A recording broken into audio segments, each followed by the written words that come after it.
Hi, welcome to Forex in 4. I'm Mike Conlon for FXEDU, and in the next 4 minutes I'm going to show you the highlights of where the action is in today's Forex market. So let's get started. Good morning. Today is March 19th, 2010. This morning, the big news in the currency market is coming out of Canada as their CPI figures came out, and they came in a little bit hotter than expected. Now, if you've been following this blog, you know that I've been trumpeting the merits of the Canadian currency, that being the loonie, as of late, and today it's not disappointing. We're taking a look here on the chart. You can see this news came out right at 7 a.m. Eastern Standard Time. You can see right here, boom, just Canadian strength right there. That's selling dollar. We're looking at the USD CAD pair. Okay, so when this chart's going down, that's actually means Canadian loonie strength. So you see here a nice little gap, came down and filled till we got to right about this point in the morning. Now it looks like this move is retracing a little bit as we've got some risk aversion going on in the markets today. Well, why do we have risk aversion? Well, it's news out of the Eurozone again. Imagine that. We'll take a quick look here at the euro as it's down a little bit lower today. It's sort of mixed a little bit, but what we have now is we have this problem going on with Germany, whether or not they're going to back Greece in their bid to get some financing to pay off their debts, which are coming due in about 2 months. And basically what's happening is this, in a nutshell.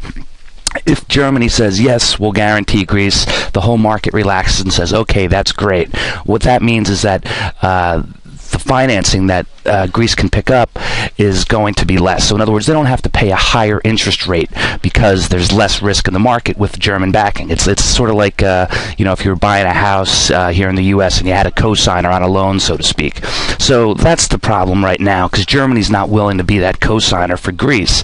So you've got half of the Eurozone saying, yeah, we'll cosign, we're in, and Germany's saying, no, we're not going to do it. So my guess is that that's probably going to change. I bet you the Germans do change their tune, but maybe this happens after the euro comes in a little bit more.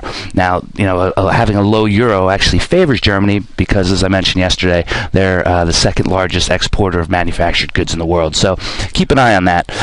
So other than that, we were seeing some risk aversion this morning. As I mentioned, the Aussie's down, the Kiwi's down. The Kiwi's really sensitive to risk aversion right now, more so than the Aussie. We talk about the Aussie as being very much the currency of choice for carry trades, so that sort of makes it a riskier currency. But the Australian economy is very strong right now.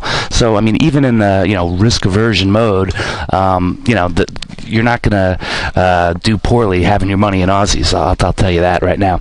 So that's pretty much what's happening today. The pound's also lower. We'll take a quick look at the pound. You can see here, just trading off. Fitch came out and said that their AAA rating could be in jeopardy as their budget deficits just exploded. It's huge.